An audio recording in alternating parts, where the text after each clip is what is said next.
here she is. God, isn't she gorgeous? Hello, lovely Anna. How are you?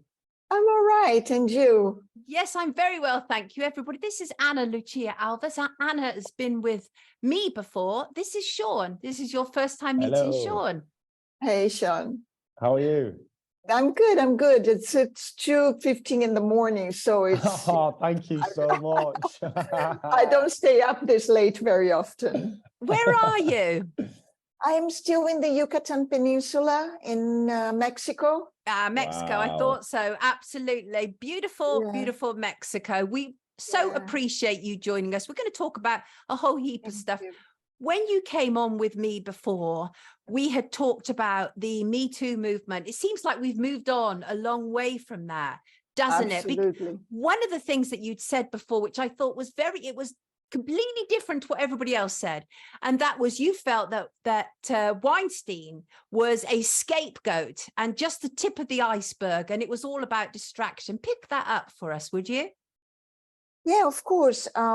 It's an interesting thing about Harvey because now that, he also has been convicted, I think in California, it's like, it's so many years that I don't think there's a way out. There's a trend where, women became so empowered to do what actually the saga with Johnny Depp, I actually wrote a little blog about that, where it was a circus and the power was taken away again. So it's classic media, classic Hollywood, where people give you an idea, you follow it for a little time, and then everything is buried. They forget about it. Nobody talks about it anymore. So that is the unfortunate affair there, is that one person, the behavior is there throughout, and nothing really happened if you think about it. No, actually, when you think about it, what did actually happen? It was a lot of noise, a lot of grandstanding. And as with the Epstein case, just a small number of selected faces to represent that campaign. Do you know what I'm saying? Yeah, and Yes. It also alluded to the fact that they were older women. And then it completely takes you away from the idea of how many children were involved. Yes. Do you feel that was a smokescreen, Anna?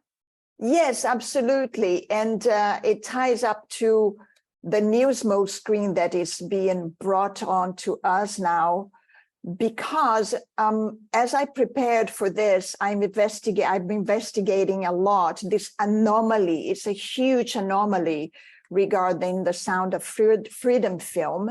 And I saw the interview with the producer, who looked like a politician, really, with a flag on his lapel. And I'm thinking there's something, instinctively, something was off there. So I went deeper, and as I prepared, I think it's the same thing happening now.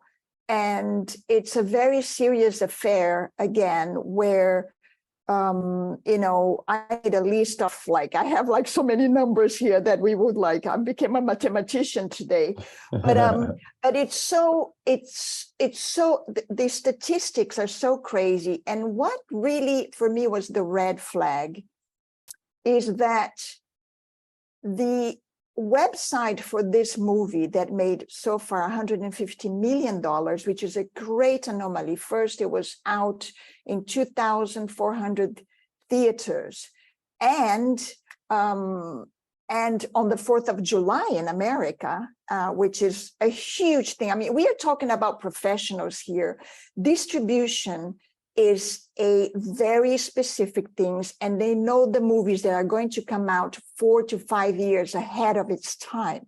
So it's not, this is no joke. It's like professional. So what intrigued me the most is that on the website of the movie, they are not only still asking for contributions because it's angel, but also they lead to this, I made a note here, they lead it to this Polaris Project, which is a project, and I'm going to uncover my thing here. It's a project that started in 1999.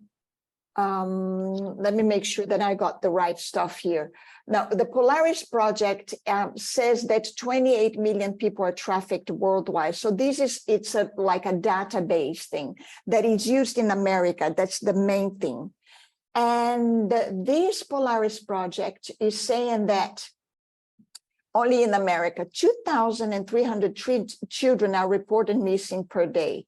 But then they also say, the numbers are very funny. They also say that 90% are the parents, removing the children because they are through divorce. But then the crime center, preventive center in LA says only half of it. So numbers are all over the place.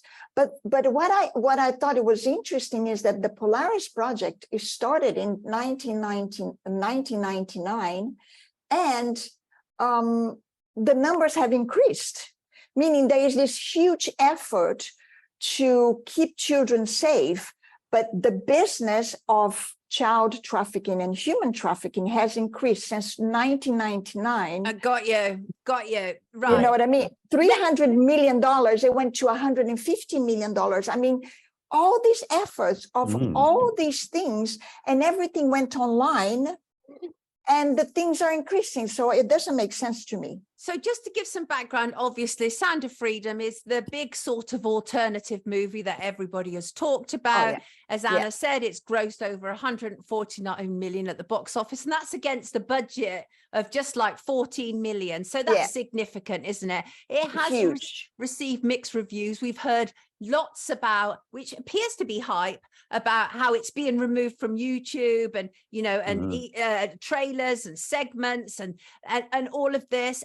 But you're sounding as if you really have concerns about it. I do. I do. So the concern is not just that despite these projects, which is supposed to highlight child trafficking, there has been an increase in child trafficking. You also have other concerns about the movie, because I've heard other people say, this is misleading. This is not the freedom movie you think it is.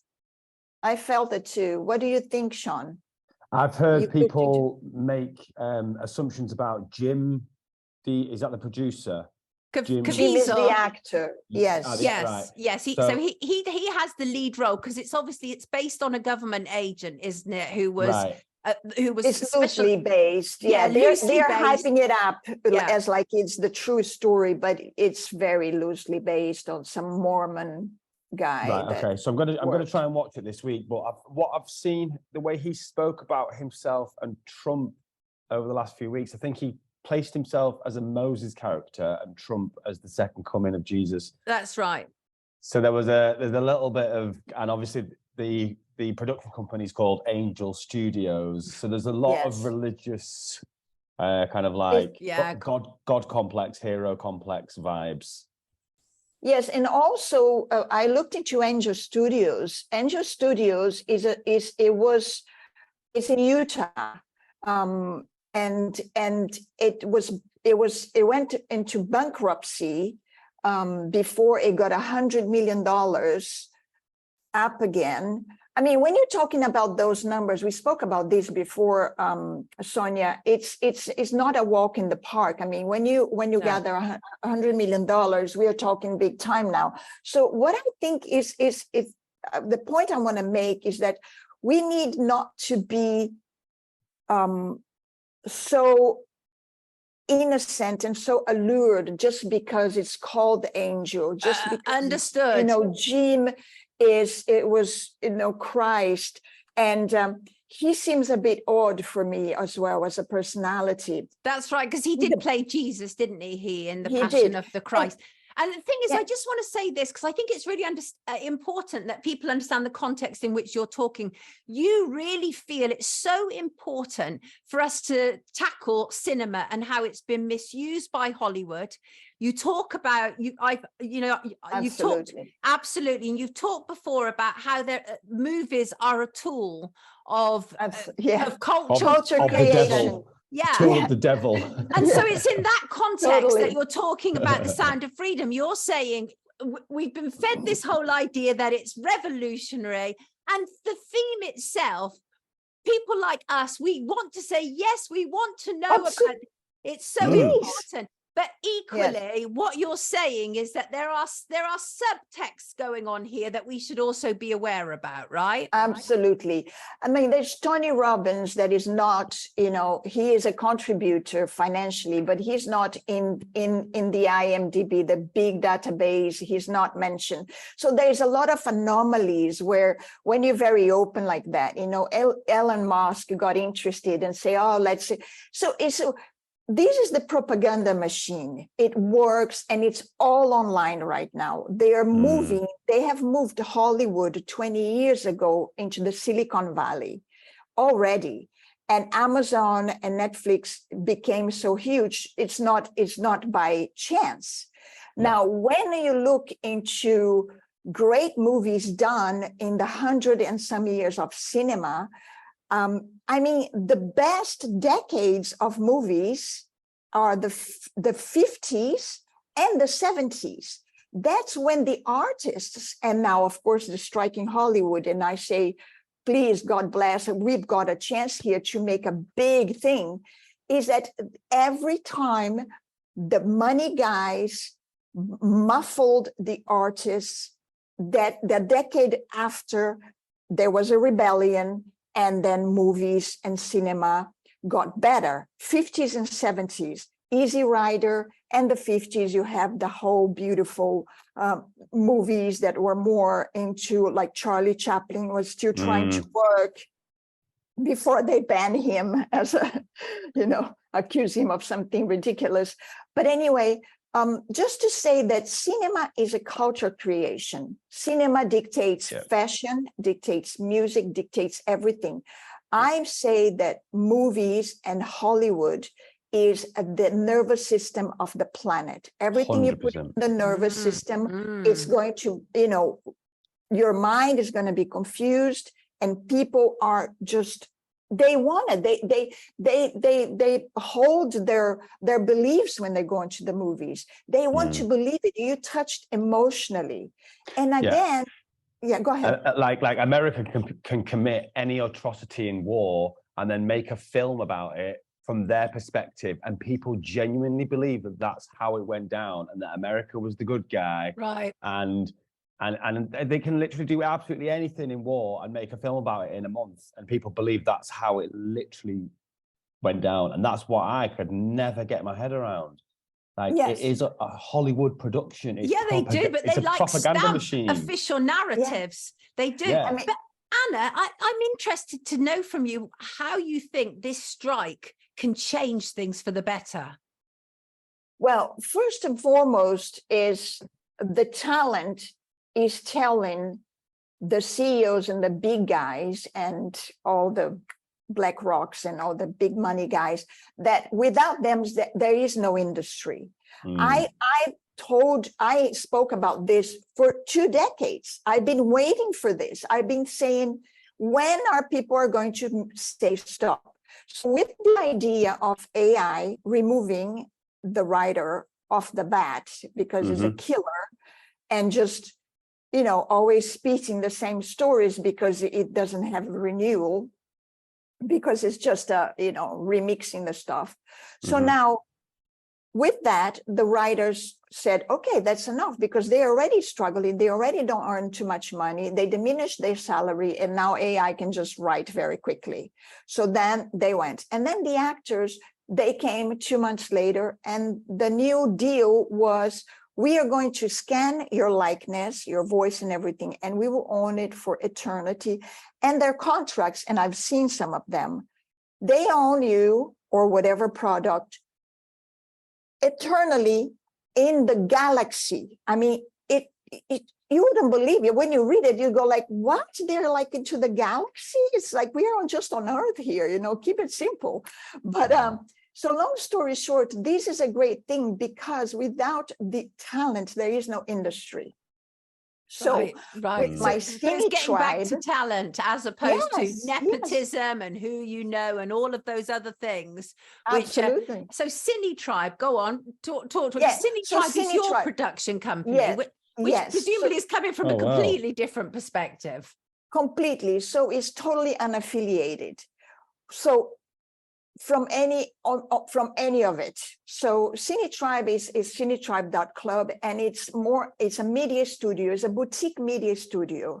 And I've been trying to actually build it here for quite some time now, but it keeps stalling because I got infiltration in my my first mastermind group, COINTELPRO style. Very quickly, I had 8 people. One of them was already COINTELPRO. It destroyed from within, and they do that most every time. But anyway, I keep going, and then I was offered $2 million to align with an agenda 21, which I'm not interested. I had to, align with some people I didn't like, so I didn't do that. But Cine Tribe is really to nourish and give the opportunity for real artists without AI, AI, forget about it. I never even thought this would happen so fast, just like, COVID. Yeah. But the future's already here.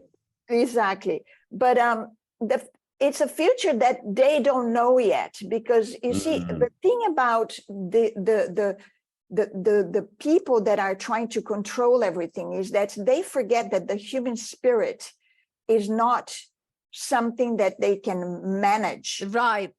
And the mind is not, and the consciousness is not material. Consciousness is to do with your spirituality. I mean, it's quite complex, but they're trying to wrap your head around, machines can be conscious.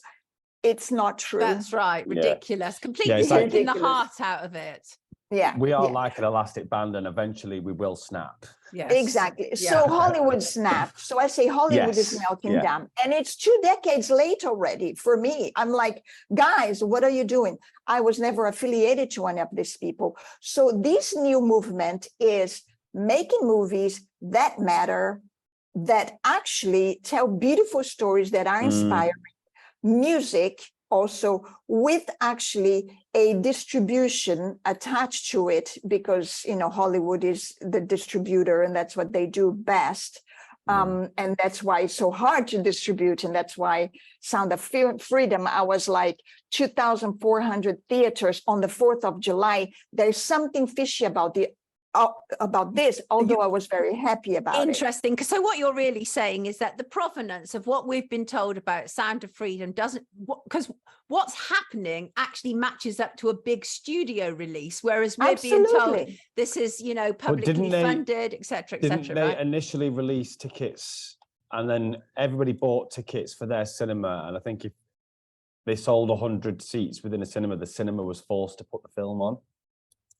We were never going to get to the bottom of it. What I am saying is that the Blair Witch Project, which is like, a real anomaly of indie cinema that made 100 million at the time. I actually met the people that bought them in New York at the time. What happens usually is like this. You work hard and you put your movie in 4 or 5 cinemas, very indie cinemas. And as it gets traction and people go and see and people start talking about it, you go from 8 to 15 to 30 to 50. And if it's a phenomenon, you may get 1,000. You know what I mean? It doesn't happen like that. No, it's been given a big cinema release, hasn't it? Which we have to question. Shin's saying, where can I audition, Anna? Shin is wondering whether, presumably, that your production company also deals with singers and songwriters. Yes.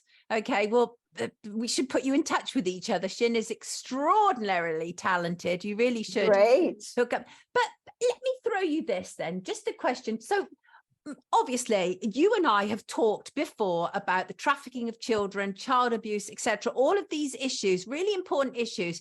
So what is wrong in getting such important issues a mass cinema release? What would be the problem with that? Well, Yeah, that's a funny thing, because now I'm like the devil's advocate. Well, yeah, and I hate devil's advocate because it's always coming from a bit of an odd place. But I'm just trying to weigh it. I understand. Yeah, no, I understand. No, what bothered me is that if you have this huge traction, this worldwide, and in America, everybody starts trusting a Amber Alert and some people that are actually allegedly, and it could be, obviously, we don't want to name names, the culprits. So it's a classic. They've been doing this again and again, and it's for centuries. When you study the Cheney Foundation, etc., this is what they do. It's a wolf in sheep's clothes. So it's like, oh, we are so good. Look, we are taking care of everything. And then, like they did with so many things before, which is, don't worry about it. You don't have to do anything. We got it. Yeah. They are doing the opposite. Yeah. Well, that is a problem, isn't it? If we all feel we can suddenly rest on our laurels because there's a film about child trafficking, that's exactly that. A major problem. Yeah. And not only that, they are promoting this thing called the Polaris Project, and you should look. And the people involved, I mean, the Podesta scandal, these people had him as like a PR, and it's like I want to make sure that I tell you these few things, because that's the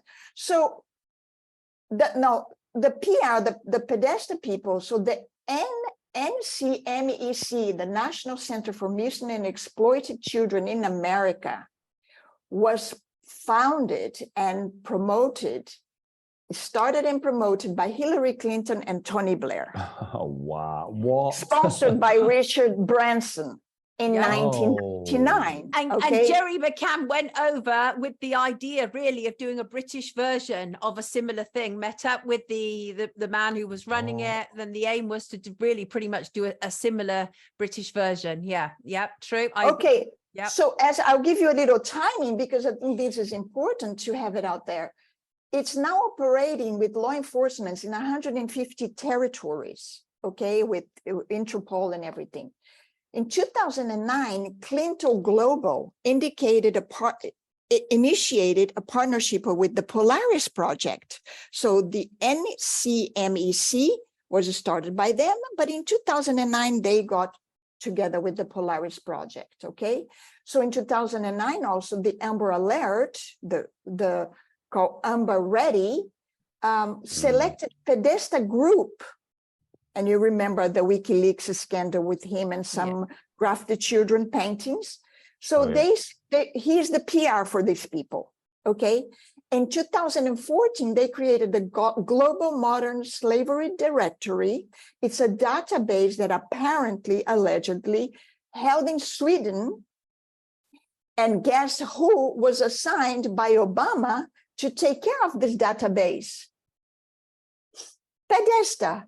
Oh, flipping it. So it is complex. It's not as straightforward as anybody thinks. And I think what is important about what you're saying is we have to be more selective, because we know Hollywood has been casting spells on us forever. Yes. Absolutely. So we have to be more selective about what we accept so readily. Right. Yes, absolutely. So this can be, and obviously, it's a great thing that people do talk about, but it's not like a tea cookie kind of conversation. No, it's not. These are serious matters. And when you have in the other end, which I personally experienced, going with a child in London, in Hampstead Police, and they ask, was it a child? I said this before, and I choke when I say it. I said this to you before. A child that wanted to report, a 12-year-old or something, wanted to report. They asked, was it the people that help children? What do you call that? Like a nanny type? No. No. the government has child protection services. Exactly. Okay. So the question was it somebody else or was the child protection services? When you have that question, it's very bizarre to begin with. Right. And then nothing happened to this. And things, and there is no justice for these people.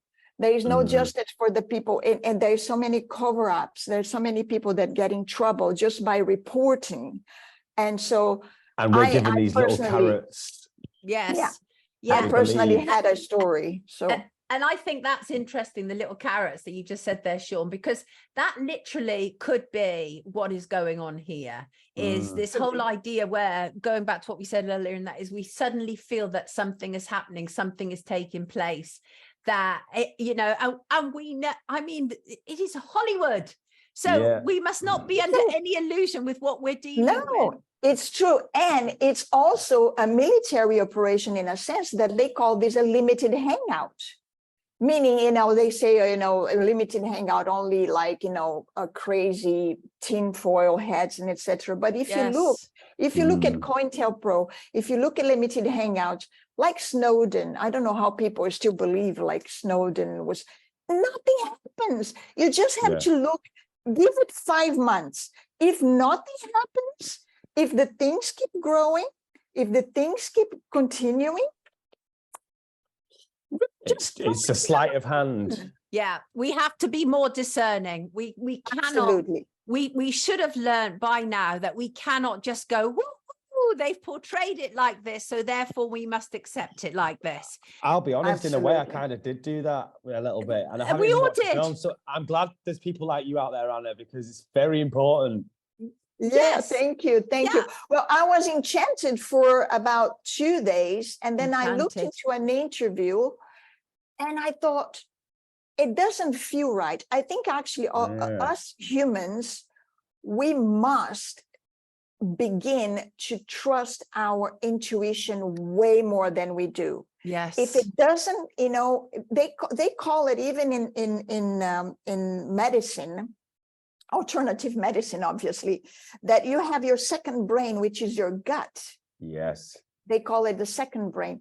It's the bacteria, is the good bacteria, and it has a thing, I don't want to sound too cuckoo, but no, that's why you get butterflies, that's why you get this feeling.